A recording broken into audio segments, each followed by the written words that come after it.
자, 우리 인사하겠습니다. 사랑하고 축복합니다. 사랑하고 축복합니다. 사랑하고 축복합니다.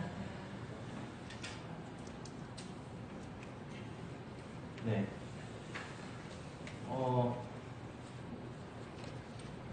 더운 날씨 잘 보내시고 계시죠? 네, 여하튼 건강하게 잘 지내고 계셔서 감사하고요. 말씀과 기도, 덥지만 힘들지만 그래도 잘 해주셔서 성령 충만해서 하나님 뜻을 잘 발견하시고, 그래서 우리에게 주어진 인생을 잘 살아갔으면 좋겠습니다. 알아야 그분의 인도하심 따라서 우리가 순종하면서 가니까요. 그렇게 해주시면 더욱 감사하겠습니다. 오늘 말씀 듣겠습니다. 기독교 신앙이라는 게요, 하나님 없이 살기 위해서 나의 자랑, 또 나의 증명, 또 나의 영광, 나의 유익을 위해서 살던 이 나라는 존재가 완전히 부인되는 것, 그래서 하나님의 영광만이 온전히 드러나는 것을 목표로 하는 것이 기독교 신앙입니다. 저와 여러분이 가져야 될 신앙입니다. 나라는 존재가 부인이 되어야 되는 그러한 것이죠. 그래서 하나님, 제가 이제는 저가 가지고 있는, 제가 지금까지 살아보니까 제가 좀 똑똑한 것 같기도 하고, 제가 어떤 기능적인 면에서 능력이 있는 것 같고, 이런 부분들이 있던 것들이 다 제가 아니라 하나님의 은혜인 것을 알게 됐습니다. 그래서 감사해서 앞으로는 더 진심으로 하나님의 말씀과 기도로 순종하는 삶을 더 살겠습니다 하는 그런 고백을 하는 자로 만들어져 가는 것이 신앙생활입니다. 신앙생활. 그러니까 신앙은 일반적으로 보면 우리에게 있는 것 같아요. 어떤 면에서 하나님의 살아계시다는 걸 믿고 예수님을 구주로 고백하기 때문에 신앙이 있습니다. 그런데 우리는 그 믿음, 하나님의 존재에 대한, 예수 그리스도를 구주로 영접한 것에 대한 그런 신앙적인 고백은 있는데, 하나님이 우리에게 요구하시는 것은 거기까지가 아니고 신앙생활을 하라는 겁니다. 가지고 있는 그 믿음을 가지고 살아내라는 것을 말씀하고 계시거든요. 그래서 기독교 신앙이라는 것은 살아내는 것을 말하는 겁니다. 알고 있는 것으로 멈추지 말라는 것이죠. 다 하라는 것도 아니에요, 여러분. 사실 우리에게 깨달음 주신 것들마다 그거 하나하나 하루하루 혹은 한 주 실천해 간다면 하나님 그것을 기뻐하시는 것이죠. 하나님의 백성이요, 자녀가 되기 때문입니다. 그렇다면 옛사람의 자존심이 무너지고 자신들이 이 세상에서 기대하던 것들이 허망한 것, 이것이 판명됐다면 우리에게 주어진 모든 환경에 있어서 감사와 기쁨, 그것이 찬양의 조건이 되어야 되는 것, 이게 바로 성도라는 겁니다. 그런데 예수님 당시 유대인들은 어땠어요? 하나님을 알지 못했죠. 사실은 그분이 보내신 하나님의 아들 예수 그리스도도 알지 못했습니다. 오히려 율법의 주인이신 예수님을 주기로 했습니다. 그렇다면 우리는 유대인과 비교해 봤을 때 지금까지 신앙생활에 오면서 과연 하나님과 그분이 보내신 예수 그리스도를 기뻐하고 감사하고 있냐 하는 것을 생각해 볼 필요가 있습니다. 분별할 수 있는 방법이 있습니다, 여러분. 그리스도 예수는 세상의 소원이나 들어주고 또 우리의 부귀 영화를 주기 위해서 오신 분이 아니에요. 하늘의 생명을, 하늘의 영생, 이것을 우리에게 주러 오신 분이시잖아요. 요한복음 6장 51절 말씀 보면 나는 하늘에서 내려온 살아있는 떡이니 사람이 이 떡을 먹으면 영생하리라. 내가 줄 떡은 곧 세상의 생명을 위한 내 살이니라 하시니라. 그리고 그 영생을 받은 자들은 이 세상에서 잘 먹고 잘 사는 것을 목표로 하는 것이 아니라 하나님께서 주신 것, 하나님이 우리에게 요구하신 것들을 살아가는 것이죠. 그게 뭐냐? 마태복음 16장 24절 말씀처럼 예수께서 제자들에게 이르시되 누구든지 나를 따라오려거든 자기를 부인하고 자기 십자가를 지고 나를 따르라 말씀하신 겁니다. 하나님 나라의 삶의 원리는 십자가를 지는 삶이라는 것이죠. 거기에 그 영생은 너희들이 뭔가 남들보다 잘나서 열심을 부려서 주어진 것이 아니라 오직 하나님의 은혜로 주어진 것이다. 그러니까 잘난 척하지 말고 겸손히 살아라. 하나님 이런 설교를 들었을 때 그 설교에 대해서 매우 못마땅해 하거나 조금 과한 표현이지만 설교자에 대해서 등지고자 하는 마음, 별로 듣고 싶지 않아요. 그런 마음들. 마치 예수님의 말씀을 듣고 배척하는 유대인들처럼 그런 모습처럼 말이죠. 그래서 물론 하나님 편에서 보면 믿음의 어떤 과정을 지나고 있는지는 알 수 없습니다, 우리가. 그러나 분명한 것은 아직 예수님을 잘 모르고 있다는 것. 또 예수님으로 인한 구원의 은혜에 감격해 본 적이 없다는 것이죠. 물론 우리 교회는 없습니다. 우리 교회는 없고 다른데 어딘가에는 있긴 있다는 것이죠. 그러나 우리 자신을 늘 돌아보는 것은 중요합니다. 늘 돌아보는 것. 오늘 7장 32절 말씀 보면 그렇게 자기의 영광과 자기의 유익과 자기 자랑 또 자기 증명을 위해서 신앙생활을 하던 자들이 예수님을 잡기 위해서 하인들을 보냅니다. 드디어 예수님을 죽이려는 실행에 옮기죠. 그때 주님께서 하인들에게 예수님의 십자가의 죽음에 대해서 넌지시 암시를 하십니다. 그게 이제 33절부터 한번 보시죠. 예수께서 이르시되 내가 너희와 함께 조금 더 있다가 나를 보내신 이에게로 돌아가겠노라. 너희가 나를 찾아도 만나지 못할 터이요 나 있는 곳에 오지도 못하리라 하시니 이 유대인들이 서로 묻되 이 사람이 어디로 가기에 우리가 그를 만나지 못하리요. 헬라인 중에 흩어져 사는 자들에게로 가서 헬라인을 가르칠 터인가 나를 찾아도 만나지 못할 터이요 나 있는 곳에 오지도 못하리라 한 이 말이 무슨 말이냐 하니라. 알아듣지 못하고 수군거리다니 이 사람들이. 그러니까 36절까지 내용도 결국 자기 영광과 자기 자존심을 위한 신앙이 얼마나 헛된 것인가 하는 것에 대한 설명을 해주고 있는 겁니다. 하나님의 온전한 뜻이 무엇인지 알지도 못하면서 모세의 율법만을 알고 있는 것, 그것으로 주님의 말씀을 알지 못하고 완고하고 완악한 마음만 남아서 예수님의 말씀을 알아듣지 못합니다. 사실 여러분, 이 완악하고 완고한 마음은 성경적으로도 수도 없이 많이 설명되고 있는 겁니다. 이게 사무엘상에서도 우리가 아침마다 메시지 나가는 것 중에 보면 완악하고 완고한 마음, 그럼 하나님은 은혜를 부어주신데 내가 그것을 등지고 듣지 않으려고 하는 부분이에요. 이게 여러 군데 나옵니다. 이게 출애굽할 때도 나오는 상황이고 그것에 대한 설명이 히브리서에서도 동일하게 나와 있어요.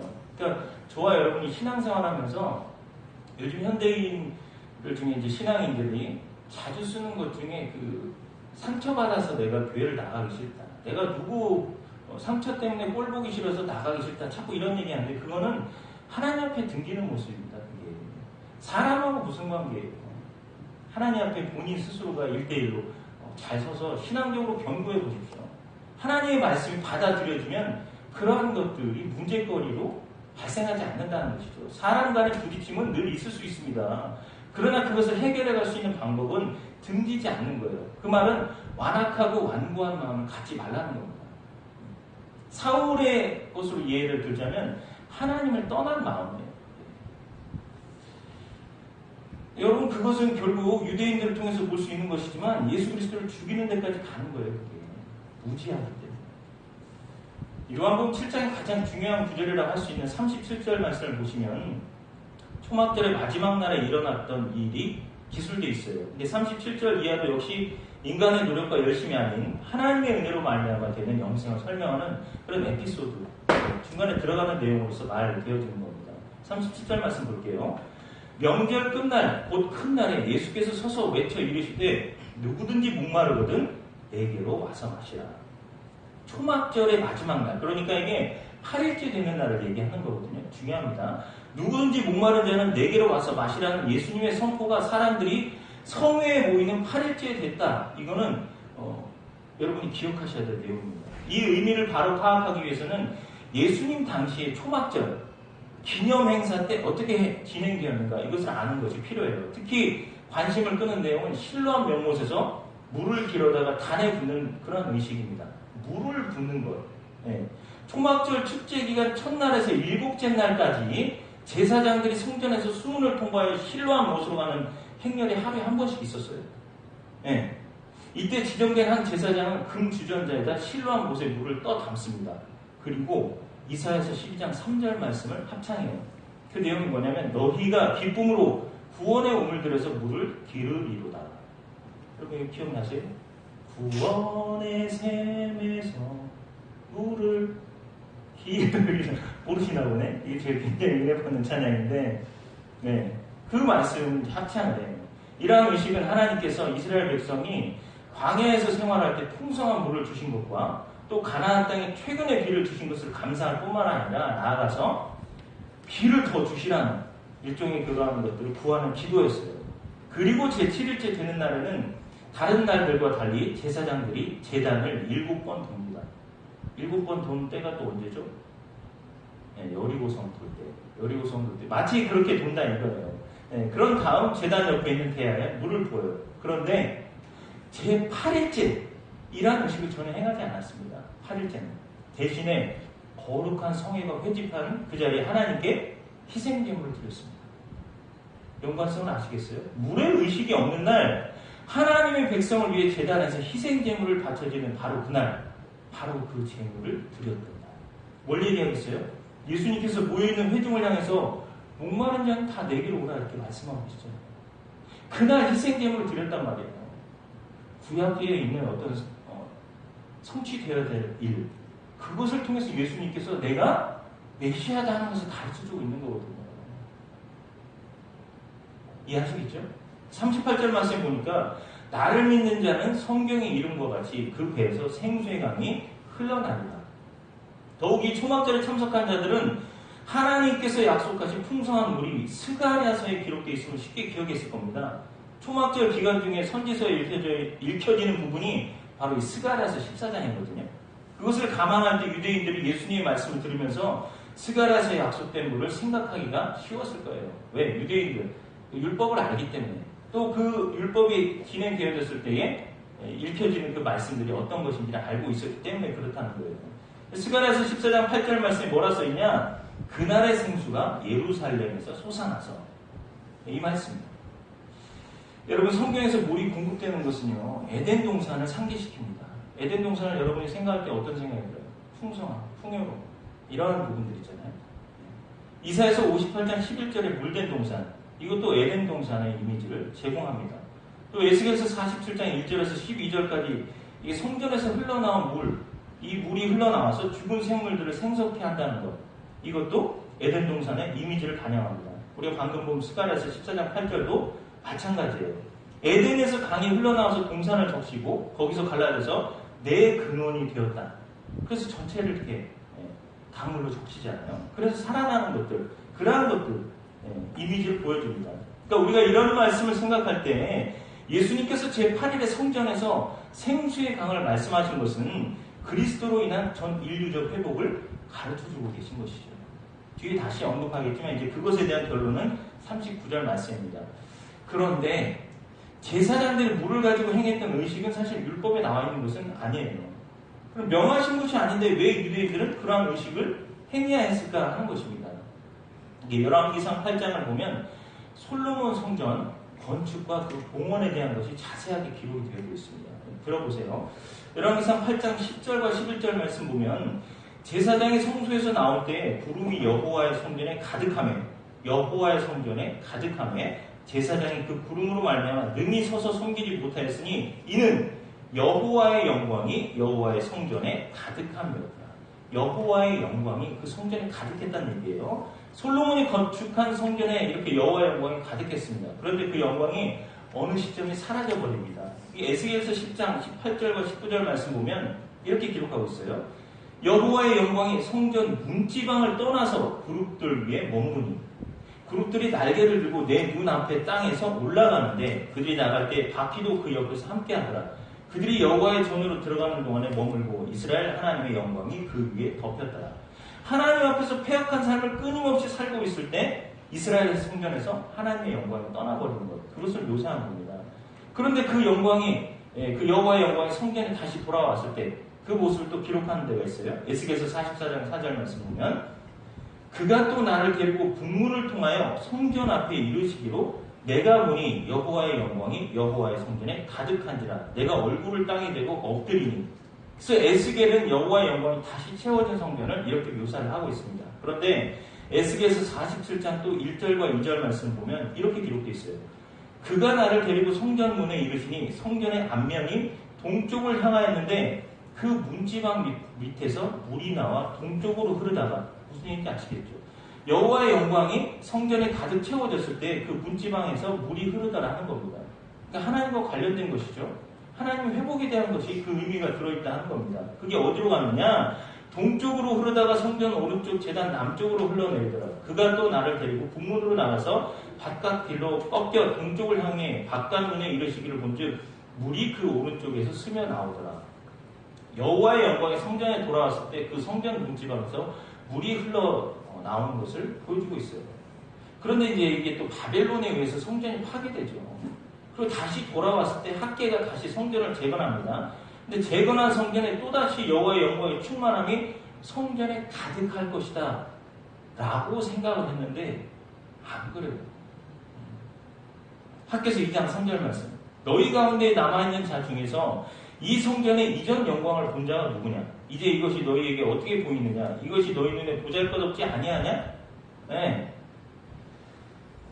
이전에 있었던 그 솔로몬 전에 임하셨던 그 하나님의 영광이 없는 것에 대해서 한탄하는 내용을 말하고 있는 겁니다. 이스라엘은 그 후부터 여호와의 영광이 성전에 가득하여 또다시 다윗과 솔로몬 시대의 영화가 찾아오게 되기를 기원하는 의미에서 인위적으로 물을 퍼다가 성전에 이렇게 붓는 그런 일들을 했던 겁니다. 그러니까 본문으로 돌아와 생각해보자면 유대인들의 초막절 제단의 물붓기 행사는 세상적인 기복, 거기에서 비롯된 것이다 하는 것이죠. 하나님으로 비롯한 것이 아니라 우리가 어떤 복을 받기 위해서 인위적으로 내가 행하는 겁니다. 우리가 받는 복이 어떤 겁니까? 하나님께서 은혜로 주시는 복이잖아요. 그렇죠? 근데 그러한 부분들이 아닙니다. 분명히 받기를 원해서 그러한 것이지만 하나님을 찾아서 하나님으로부터 부여되는 그러한 것이 아니라 나의 어떤 수고와 노력을 통해서 내가 이렇게 하면 되겠지 하는 그런 인위적인 것을 통해서 하나님의 영광을 받아보겠다는, 그러니까 결국은 그게 뭐예요? 내가 어떤 복을 받겠다라는 작심된 생각이 있어서 하는 행동이잖아요. 내가 성전에 나와서 예배를 드리는 거 정말 자원해서 내가 하나님의 은혜를 알고 하나님의 그 구원의 은혜에 감격해서 내가 예배 드리는 것은 당연히 드려야 될 일이다. 그래서 오늘 나는 하나님을 만나기 위해서 예배 전에 나아가겠다 하는 그 마음으로 성전에 나오는 것과 오늘 성전에 나가지 않으면 복을 못 받을 것 같아요.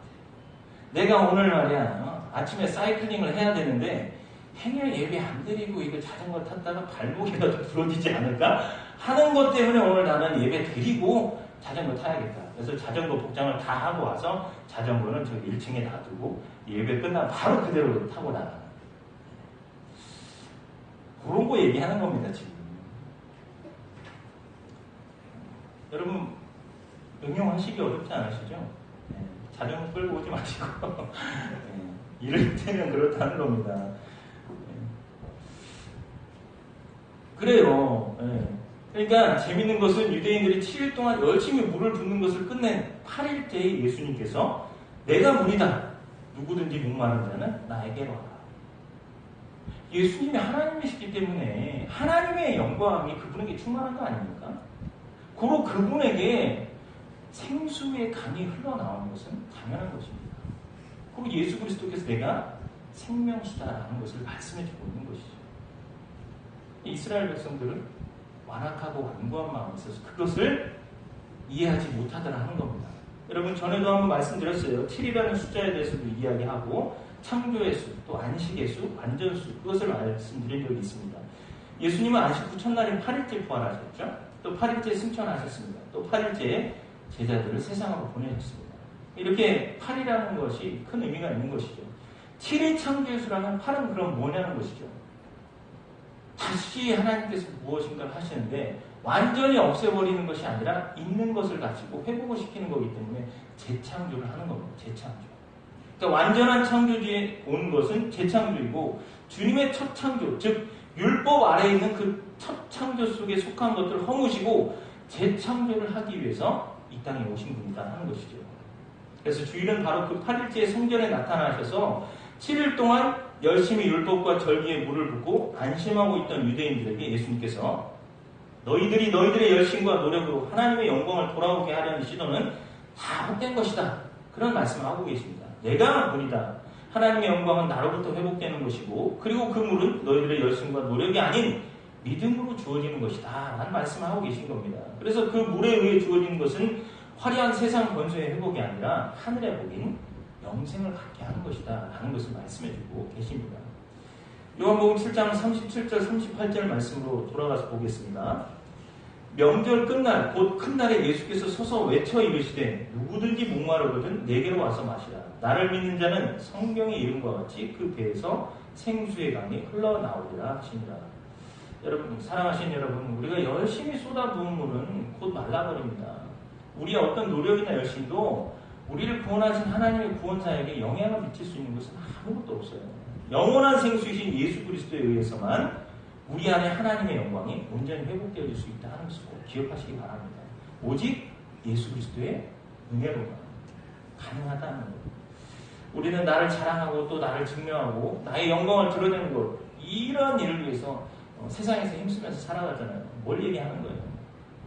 그 하나님의 영광으로 사는 사람은 세상에 나아가서도 이 성전에서 선포되어진 그 메시지, 그 말씀을 듣고 세상에 나아가서 말씀대로 주님 나를 도와주셔서 세상의 빛과 소금의 역할을 감당하게 해주세요. 이렇게 사는 거다 하는 겁니다. 당연히 우리에게 주어진 세상적인 어떠한 일들을 행해 나가는 것들이 있지만 그것마저도 누구의 은혜 때문에 감당하고 해낼 수 있냐? 그것은 예수 그리스도로만 가능하다는 것이죠. 그러면 그 예수 그리스도로 가능한 것이 뭘로 채워져야? 하나님의 말씀이죠. 예수 그리스도 행하신 그 행함들이죠. 인간은 하나님이 부어주신 하나님의 생명력, 즉 하나님의 영광에 의해서만 행복하고 만족할 수 있는 하나님 절대 의존적인 존재다 하는 것을 잊지 마십시오. 저와 여러분이 그렇습니다. 그것의 성취, 예수 그리스도이신 것을 기억하시기 바랍니다. 그래서 하나님의 은혜에 의해 성도로 선택된 자들은 이 세상 것들이 아닌 하나님의 생명력이 풍성히 부어지기를 간절히 소망하게 되는 것이죠. 왜냐? 나의 물붓기로 주어지는 것이 아니고 하나님의 거룩한 것으로 부어짐이 있을 때 가능하기 때문입니다. 그래서 시편 기자가 뭐라고 합니까? 시편 46편 1절 말씀에 하나님의 사슴이 시냇물을 찾기에 갈급함 같이 내 영혼이 주를 찾기에 갈급하나이다. 또 예수님께서 마태복음 5장에서 말씀하시죠. 의에 줄이고 목마른 자는 복이 있나니 그들이 배부를 것입니다. 사랑하시는 여러분, 예수님만으로 목말라 하십니까? 예수님이 나에게 채워지길 갈급해하고 계시냐 하는 겁니다. 그리고 이미 진정한 영적 해결을 가져다 주신 분, 그분이 예수 그리스도인지를 고백하고 있느냐 하는 것이죠. 여러분의 삶을 돌아보십시오. 내가 하루에도 얼마나 예수 그리스도를 갈급해하고 있고 예수 그리스도의 말씀을 목말라 하고 있는지, 그것을 충만하게 채우기 위해서 내가 기도하고 있는지 하는 것을 생각해 보십시오. 예수 그리스도와 그분의 말씀이 우리의 이 갈증을 다 해결할 것임을 믿는 사람, 바로 그 사람이 그리스도인입니다. 그 사람만이 예수님으로 늘 갈증을 느끼고 주님의 말씀을 사모하며 더욱 주를 만나기 힘쓸 것입니다. 예수님 오늘 말씀에도 누구든지 오라고 초청을 하셨잖아요. 그 초청에 응하여서 예수를 마시는 사람들은 목마른 사람들 뿐입니다. 바꿔 말하면 예수를 마시고 새롭게 창조된 사람들은 반드시 예수님으로 목말라 할 수밖에 없다는 것입니다. 세상의 것들에 목말라 하지 마십시오. 여러분, 이 말에 오해는 하지 마십시오. 세상 것들이 필요 없다라고 하는 것이 아닙니다. 무엇이 중요한디? 생각나세요? 무엇이 중요한디? 그게 핵심이에요. 무엇이 중요한디? 첫 번째로 해야 될 게 뭐냐 이거예요.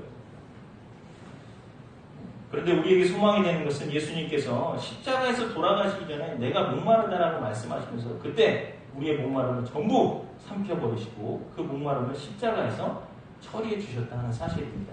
그래서 우리는 그 십자가의 공로로 완전한 해결 받을 수 있는 은혜를 받았다는 겁니다. 바로 그 사실을 하나하나 깨닫고 알아가는 삶이 신앙생활인 것이고 그 깨달아 아는 것을 삶으로 드러내고 실천하는 것, 그것이 그리스도인 그 사람이 행하는 실천이다 하는 것입니다. 예수님께서 완성해내신 그 목표 지점을 향해서 열심히 달려가는 것이 신앙생활이다 하는 것. 그리고 여러분, 예수님께서 이제 참된 해결을 가져다 줄 그 물이 어떤 물인지 좀 더 분명하게 설명을 해주십니다. 한번 볼까요? 요한복음 7장 38절 39절 말씀입니다. 나를 믿는 자는 성경에 이른 것 같이 그 배에서 생수의 강이 흘러나오리라 하시니 이는 그를 믿는 자들이 받을 성령을 가리켜 말씀하신 것이라. 예수께서 아직 영광을 받지 아니하셨으므로 성령이 아직 그들에게 계시지 아니하시더라. 39절 말씀 보니까 생수의 강은 성령이라고 이렇게 설명이 되어 있습니다. 그렇죠?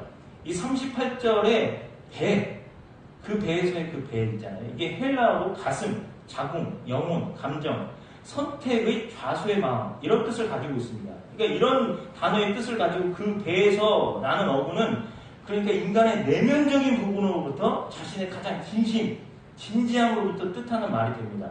그러니까 쉽게 말하면 주는 그리스도시요 살아계신 하나님의 아들이십니다 라고 하는 그 진중한 결심과 뜻함이 나오는 그 장소 있죠. 거기로부터 생수의 강이 흘러넘친다는 얘기를 예수님께서 말씀해 주고 계신 겁니다. 여러분, 성령은 그리스도의 영입니다. 그래서 그 성령은 참 성전이신 예수님에게서 흘러넘쳐서 성전들인 교회에게 전해졌습니다. 저와 여러분이 교회잖아요. 교회인 우리가 모여서 공동체로 예배 드린다고 했습니다. 그러니까 여러분 스스로가 다 교회잖아요. 우리에게 흘러넘치고 있다는 것이죠. 그래서 이 교회는 바로 그 성령의 물을 세상으로 흘려보내는 자들입니다. 뭐 여러분들 중에도 그런 생각 하시겠지만 저는 우리가 이 높은 곳에서 예배 드리잖아요. 예배 이렇게 딱 드리고 있으면 왠지 막 이렇게 흘러넘쳐 내려가고 있는 것 같아요. 할렐루야. 저만 그렇게 생각하나? 왠지 막 여기서부터 흘러내려가가지고 막 이 세종 땅에 막 여기저기 다 닿아서 살아나는 것 같아요. 왜요? 예수님만이 선포되어지고 있고 예수의 생명수가 여기서부터 흘러내려가기 때문에 저는 그렇게 믿고 있습니다. 여러분은 아니어도 저는 그렇게 믿어요. 네. 그래서 예수 그리스도의 삶이 부어져서 그 예수 그리스도의 십자가의 삶이 우리의 배에서 흘러나오게 되는 것, 그것을 말하고 있다. 이게 그 배에서 생수의 강이 흘러넘치게 하신 예수님의 말씀입니다. 여러분, 그러나 십자가의 삶이 쉽진 않죠. 그러나 십자가의 삶으로 말미암는 고난이야말로 성도에게 흘러넘치는 성령 충만인 것입니다. 십자가의 삶을 사신 예수 그리스도가 우리 안에 부어져서 우리 안에 그분이 살고 계시기 때문에 우리 안에서 넘쳐 흐르는 것이죠. 그게 성도의 현실입니다. 따라서 성도의 삶에는 예수 그리스도의 삶이 나와야 되는 것입니다. 예수님께서 나를 믿는 자는 성경의 이름과 같이 그 배에서 생수의 강이 흘러나리라고 하신 말씀인 것이죠. 그렇다면 생수로 오신 성령님은 무엇을 하러 오신 분일까요? 예수님께서 우리를 이 세상에서 건지시고 또 영원한 하나님 나라로 옮기시기 위해서 십자가를 지시고 골고다에서 죽으셨다는 것을 믿음으로 우리로 깨달아 알게 하시고 또 우리가 그 은혜의 감흥에서 거룩한 자로 지어져 가는 것을 돕기 위해서 성령님이 우리에게 계시는 겁니다. 그래서 예수 그리스도의 은혜로 우리가 하나님의 백성이 되었다는 것을 깨달아 알게 하시고 하나님의 신적 성품들이 성도에게서 흘러나오도록 도우시는 분이 성령님이다 하는 것입니다. 그리고 우리가 성령 충만하고 위해서 기도해야겠죠. 그렇죠? 에베소서 5장 우리 한번 말씀 한번 찾아볼게요. 에베소서 5장 26절 27절 말씀 제가 좀 빨리 보겠습니다. 에베소서 5장 26절 27절 말씀 보면 이는 곧 물로 씻어 말씀으로 깨끗하게 하사 거룩하게 하시고 자기 앞에 영광스러운 교회로 세우사 티나 주름 잡힌 것이나 이런 것들이 없이 거룩하고 흠이 없게 하려 하시니라. 아시겠죠? 여기서 보면 물은 우리를 씻어서 하나님 앞에 티나 주름 잡힌 것이 없는 모습으로 세우려고 하신답니다. 그러니까 성령님께서 우리 안에 계심으로 인해서 하나님 앞에서 흠과 티가 없는 자로서 겸비되어져 가게 하신다는 것이죠. 베드로전서 3장 21절 말씀입니다. 물은 예수 그리스도께서 부활하심으로 말미암아 이제 너희를 구원하는 표님 곧 세례라. 이는 육체의 더러운 것을 제하여 버리며 하나님을 향한 선한 양심의 간군이라. 이런 말씀이 있습니다. 물은 선한 양심이 하나님을 찾아가게 하는 역할을 한다 하는 것이죠. 또 고린도전서 12장 3절입니다. 그러므로 내가 너희에게 알리노니 하나님의 영으로 말하는 자는 누구든지 예수를 저주할 자는 하지 아니하고 또 성령으로 아니하고는 누구든지 예수를 주시라 할 수 없느니라. 아시겠습니까? 네, 사랑하신 여러분, 여러분에게 목마름이 있는지 한번 생각해 보십시오. 그 목마름이 오직 예수 그리스도십니까? 매일매일 여러분이 점검하셔야 될 부분입니다. 그 부분으로 인해서 목말라 한다면 여러분 안에 이미 하나님께서 어떤 영적 생명력에 대한 역사하심이 있습니다. 그것은 여러분 하나님은 결코 우리 안에서 머물게 하시는 게 아니라 흘러 넘치게 하십니다. 왜 그럴까요? 하나님이 일하시는 방법 중에 가장 우리가 감사해야 될 건 뭐냐면 너가 아니면 내가 일하지 않겠다는 겁니다. 너가 아니면 일하지 않겠다는 거예요.